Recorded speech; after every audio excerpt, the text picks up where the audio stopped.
горячего коня. Эх, Анёлка черноокая, дай воды напиться, напои горячего коня. Напоивший конника парень глянул в очи, сам поехал далее воевать. Подарил на память шелковый платочек, обещался в гости заезжать.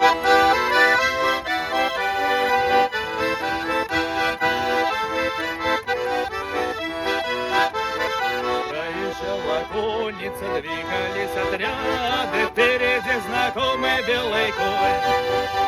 А ты скажи-ка, парень, где тот синеглазый, что спевал нам песни под гармонь? Ты скажи-ка, парень, где тот синеглазый, что спевал нам песни под гармонь? И ответил парень, что в степи широкой, где шумел водил лес, пулею сраженный, он ляжет героем, синеглазый парень гармонист. Пулею сраженный, он ляжет героем, синеглазый парень гармонист. Проезжала конница, двигались отряды, и в лицо нам дул ветер окон. Девица стояла, слезы утирала подаренным шелковым платком.